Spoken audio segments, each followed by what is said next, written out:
4 करोड़ बराबर। ये मतलब जो इनका सरकार है खर्ची पर्ची की इस वास्ते चर्चा करती है क्योंकि ये खर्चा और पर्चा पेपर लीक 19 पेपर लीक हुए सरकार में, और वो एक रास्ता भ्रष्टाचार का, और खर्चा करोड़ों रुपए एसपीएससी दफ्तर में पकड़े गए, एसएस कमीशन के उसके पकड़ा गए, और आपको बताया विधायक के ड्राइवर ने आत्महत्या कर ली। आप किसी का देखो, मैं हजारों उदाहरण दे सकता हूँ, मैं उस चर्चा में जाना नहीं चाहता, लेकिन इनका बता रहे हैं माहौल ये बनाने की कोशिश करी। दूसरा अध्यक्ष महोदय, दूसरी बात कहेंगे ये परिवारवाद। ये परिवारवाद की डेफिनेशन समझ में आई और कोई बात नहीं, कहेंगे परिवारवाद, कांग्रेस में परिवारवाद में कोई नहीं मैं कहूँगा। मेरे तो गर्व है अपने परिवार का। मेरे दादा स्वतंत्रता सेनानी थे, शहीद भगत सिंह के चाचा अजीत सिंह का मेरे दादा को काला पानी का हुक्म हुआ था, गांधी जी को लेके आए। मेरे पिताजी 8 बार जेल में गए, जो आज पाकिस्तान में है, 4 आज हिंदुस्तान में है, और जो जिस संविधान के अंतर्गत हम यहाँ बैठे हैं 283 आज में 10 करते उनमें से एक उनके थे। वो दुनिया में पहले ऐसे व्यक्ति थे जो 7 संसदों के सदस्य रहे और कोई नहीं रहा। Constituent assembly, constituent legislative assembly, provisional parliament, Lok Sabha, Punjab assembly, Haryana assembly, Rajya Sabha, 7 विभिन्न सदनों के सदस्य रहे। मैंने भी एक जो है इसका ब्लॉक समिति के चेयरमैन से काम अपना शुरू किया, धरती से लग जुड़ा हुआ हूँ। एमएलए सांसद भी रहा, सेवा करी, चीफ मिनिस्टर किया, अब 3 बार विपक्ष का नेता भी रहा। अब ये तो हमारा परिवारवाद हो गया। फिर आप अपनी पार्टी में देखो, मेरे कोई ईर्ष्या नहीं है, कोई ईर्ष्या नहीं है। मेरे साथी के बच्चे हैं, कोई मिनिस्टर है, कोई कुछ है, मैं खुश हूँ, मैंने आशीर्वाद दिया उनको।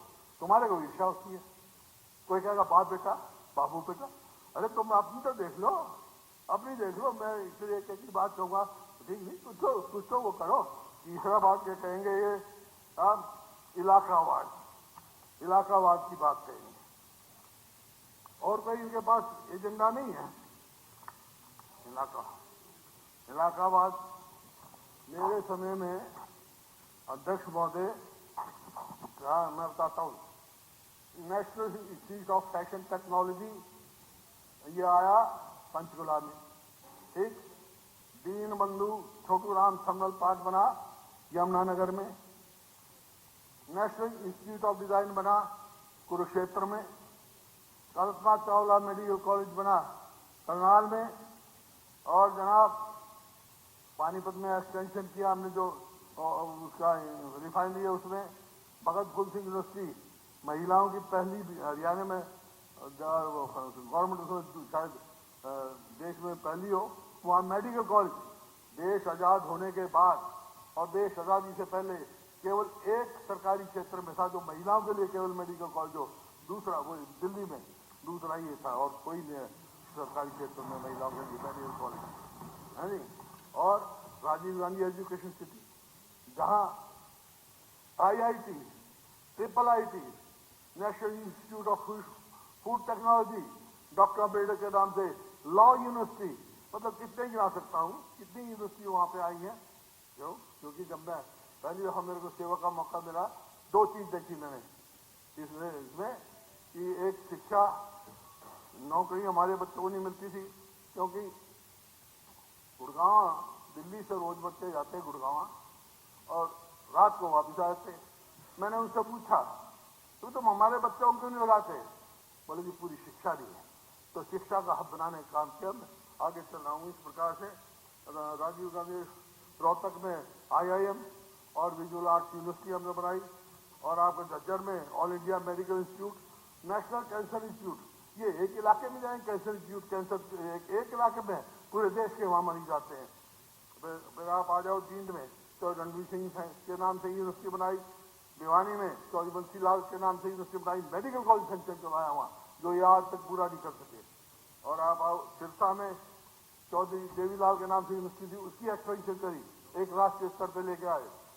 और फतेहाबाद में न्यूक्लियर पावर प्लांट लगाया, जो एक बहुत बड़ा वो होगा और उसमें हमारा शेयर होगा उसमें।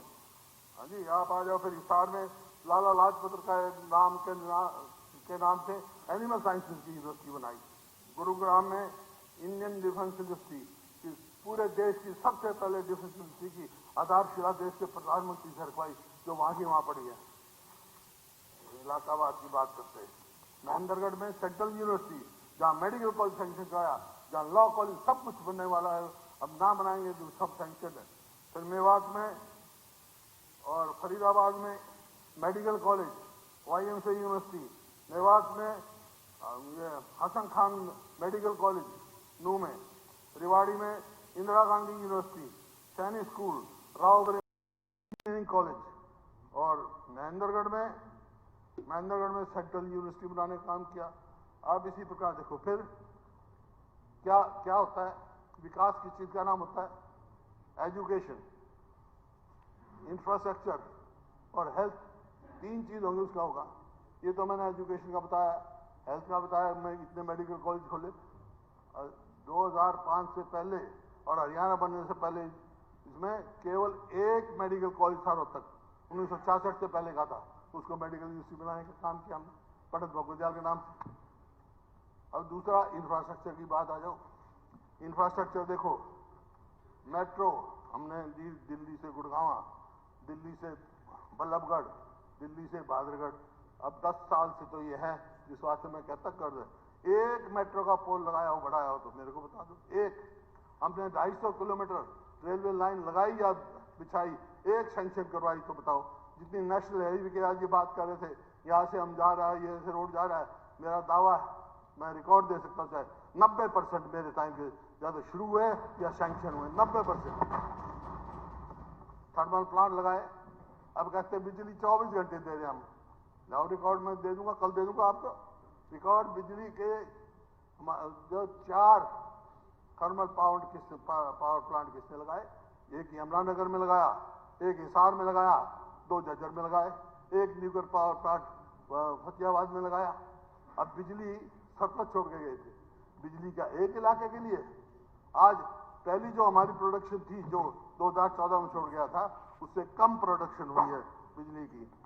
और रेलवे लाइन का मैं बता चुका, IMT एक रोहतक में बनाई, एक नूह में, एक खरखौदा में, एक फरीदाबाद में, यहाँ पर, और एक नूह में बनी, एक फरीदाबाद में बनाई। और कर्जा कितना था?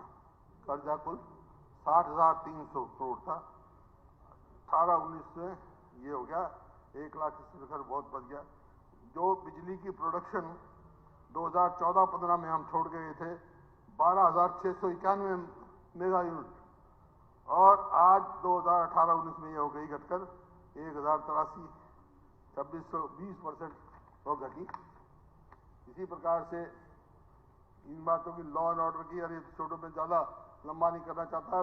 गन्नौर में जो पहली अंतर्राष्ट्रीय हमने जो फ्रूट एंड फ्लावर मार्केट बनाई, इस प्रकार से बहुत सारे काम हैं। रैपिड मेट्रो गुड़गांव में सबसे पहली देश में हमने चलाई रैपिड मेट्रो गुड़गांव में। आप बता दीजिए आपने 10 साल में क्या? हाँ, मैं इसी वास्ते नहीं बोलना चाहता था आज। मैं सोचता था कि अभी 1 महीना अभी बने हैं, तेल देखो, तेल की धार देखो। अच्छा काम करेंगे तो मैं अच्छा कहूंगा, लेकिन ये तो मतलब गड्ढे मुड़े 10 साल पहले की बातें उठाते हैं अपनी। ये तो कहो कि 10 साल पहले किया क्या नहीं किया, क्या नहीं हुआ था। तुमने 10 साल में कोई इंस्टीट्यूट लेके आए हो, कोई एक? पंडित जी जो आप बोलो, प्लीज मैं I don't want to interpretation, I am on my life. आपकी बारी हो, आप बोले ना खड़े हो गए। देखिए हुड्डा जी, 1 मिनट, मेरा एक निवेदन सभी माननीय सदस्यों से। कोई मैं ऐसी बात नहीं कर हुड्डा रहा। साहब अपनी बात रख रहे हैं। डॉक्टर साहब एक मिनट, डॉक्टर साहब, हुड्डा साहब अपनी बात रख रहे हैं और हम ध्यान से सुने, सारी बात को सुने। मुझे लगता है वही एक हेल्दी प्रैक्टिस है। और जब सब ध्यान से सुनेंगे, इसके बाद माननीय मुख्यमंत्री जी ने भी जवाब देना है। और मेरा निवेदन कि उस समय भी सब ध्यान से सारी बात को सुने। विश्लेषण लोगों ने करना होता है, पर हम एक दूसरे की बातों को ऐसे इंटरप्ट करें बीच में, तो मुझे लगता है उससे कहीं ना कहीं एक जो मैसेज जाना चाहिए वो मैसेज नहीं जाता जी। फिर यहाँ चर्चा चली, सब DAP की चर्चा चली। आप नवंबर तक कितना स्टॉक होना चाहिए था?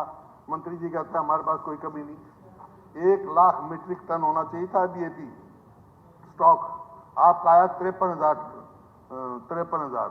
क्यों भाई, क्यों नहीं समय पे लेके आए? आज 10 दिन के बाद कौन डीएपी पूछेगा, क्या जरूरत रहेगी किसान की? फिर ये कहते हैं कि हमने 24 फसल पे एमएसपी दे दी। भाई मैं मंत्री जी 24 फसल गिना दे कौन सी हो हरियाणा में, ये गिना दो मेरे को 24 ये फसल होती है। अरे मूंग होती है, चलो मेरे साथ, मूंग का भाव 8,000 ज्यादा है मेरे ख्याल में, आदमपुर में सबसे ज्यादा होती है।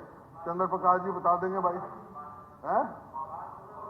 हाँ बाल समझ में, आदमपुर हल्के में, मैं बाल समझ, क्या भाव मिल रहा है मूंग की, क्या भाव बिके ईमानदारी से बता दो, है? खरीदी नहीं, एमएसपी कह रहे हैं 24 फसल की। आज मुख्यमंत्री जी ने कहा हम 3100 रुपए धान खरीदेंगे। धान अगर मैं दावा करता हूं, तारीख रख लेते हैं, कुरुक्षेत्र चलते हैं, लाडवा चलते हैं, कैथल चलते हैं, वहां सारे किसान, आप भी बुला लो, मैं भी बुला लूंगा, पूछ लेंगे हाथ खड़ा करके क्या एमएसपी मिली उनको? कट मारा जा रहा है, एमएसपी से सस्ती बेची जा रही है जी। फिर ये स्पोर्ट्स की बात कह रहे हैं, भाई स्पोर्ट्स में हमारे खिलाड़ी, इसमें कोई दो राय नहीं, हमारे को गर्व है, हमारे खिलाड़ी बहुत अच्छे हैं। लेकिन मैं एक खिलाड़ी का जो गूंगा और बहरा है, 8 करोड़ रुपए इस हरियाणा सरकार ने देने अब तक नहीं दिए उसको, जो वर्ल्ड में गोल्ड मेडल लेके आया, कई बार लेके आया, 8 करोड़ नहीं दिए उसके। इसी प्रकार से आप कह रहे हैं नौकरी की बात कह रहे हैं, ये कौशल रोजगार निगम में कि हमने इतने लगा दिए और अब नौकरी हमने पहले 26,000 दे दी। भाई एक बात ईमानदारी से बता दो, 25-26,000 नौकरी दे दी, उनमें से डी से सी में कितने आए हैं? 8-9,000 तो डी से सी में आ गए, वो कहां लग गए? वो डी से सी में आ गए। और क्यों आए डी से सी में? क्योंकि डी में पहले तुमने अनक्वालिफाइड आदमी, बेचारों हाईली क्वालिफाइड को, जो सी के लिए क्वालिफाइड था, वो डी में ठोक रखे थे, वो अब सी में आ गए। सही बात बताने का हमने किया, हमारे समय में हुआ, जितने जेबीटी थे, जितनों ने जेबीटी कर रखी थी, एक भी जेबीटी बचा हो तो बताओ, सबको कह दिया जितने जेबीटी पास सारे लगाए इकट्ठे 50,000, अब 50,000 टीचर्स की जगह खाली है आपके यहाँ। मतलब ऐसा माहौल हो गया। अभी तो मैं आपको ब्लेम नहीं कर रहा, क्योंकि अब आप तो अभी आए हो, कोई बात होगी तो 1 साल के बाद, 6 महीने के बाद बोलूंगा, लेकिन आज की स्थिति बता रहा हूं, जो आप कह रहे थे ना, 10 साल पुरानी पीछे बात छोड़े थे, उसकी चर्चा मैं कर रहा हूं। अब बोलो, आज ये परिस्थिति है, स्कूल में जाओ तो मास्टर नहीं, अस्पताल में जाओ तो डॉक्टर नहीं। अब गौतम कह रहा था मेरे अस्पताल, वहां नहीं, अस्पताल बनवा तो दिए, डॉक्टर नहीं। कोई कह रहा मेरे अस्पताल में डॉक्टर नहीं, स्कूल में मास्टर नहीं, दफ्तर में जाओ तो कर्मचारी नहीं। अब कहते हम नहीं इतने लगा दिए कौशल रोजगार निगम में। अरे उन बच्चों के भविष्य के साथ क्यों खेल रहे हो? पक्के लगाओ। अगर इतनी आपने नौकरियां दे रखी हैं तो 2 लाख नौकरियां सैंक्शन पोस्ट क्यों खाली हैं हरियाणा में? इस बात का जवाब दो, इस बात का आप जवाब दो। फिर कहते हैं भाई, हमने एक सवाल आया कि भाई 70% बीपीएल हो गए, 75 लाख 2 साल में हो गए। इसका सोचना तो पड़ेगा ना, गंभीर मामला है, क्यों हो गए भैया ऐसे? एक बार साथी ने जवाब दिया कि क्योंकि 1 लाख, एक भाई बीच में नहीं बैठ, एक मेरे बाद आप जवाब देना, they are authorised to reply, they are authorised. Hooda साहब के बोलने के बाद आप रख लेना, तो ये बड़ी प्रॉब्लम है। शॉर्ट में 1,20,000 रुपए पहले गरीबी रेखा का पैमाना था, 1,20,000। 1 मिनट, 1,80, 1 सेकंड में जरूरी है। देखो, ये गरीबों की मदद, उनसे प्यार प्रेम, ये कोई दिखावा नहीं है। इन्होंने हमेशा, कितने स्पीकरों ने गरीबों को कितना ताने मारे। एक सेकंड, कितने आपके, 1 सेकंड, गरीबों की सेवा। 1 मिनट, मुझे बात तो करने दो डॉक्टर साहब, मैं बात करना चाह रहा हूं। 1 मिनट हुड्डा साहब, डॉक्टर साहब प्लीज। डॉक्टर साहब केवल एक मिनट में आप अपनी बात, आप केवल 1 मिनट में। मोदी जी ने गरीबों की इतनी योजनाएं बनाई, केवल मैंने 1 मिनट के लिए अलाउ किया। हरियाणा सरकार ने, मैं ये कहना चाहता हूँ, गरीबों की सेवा दिखावा नहीं है अध्यक्ष जी। एक गरीबों की सेवा वो कर सकता है जिसने गरीबी देखी हो। ये काम मोदी जी और सैनी साहब और हमारे खट्टर साहब ने किया। ये मैं कहना चाहती हूँ, क्या पता है। ठीक है डॉक्टर साहब, थैंक यू। प्लीज अध्यक्ष महोदय, चलो कोई बात नहीं, चलिए कोई बात नहीं। वो डॉक्टर साहब कोई बात बताया था ना, डॉक्टर साहब प्लीज अगेन मुख्यमंत्री जी जवाब देंगे बाद में, मुख्यमंत्री जी जवाब देंगे। अध्यक्ष महोदय, प्लीज तो जवाब मिला जो ये कह रहे हैं वो डॉक्टर कल साहब, भी एक डॉक्टर साहब, डॉक्टर साहब, प्लीज। छोड़ो प्लीज। वो जवाब मिला जो ये पंडित जी कह रहे हैं ये भी कि भाई पहले 1,20,000 थी, अब वो बढ़ा के 1,00,000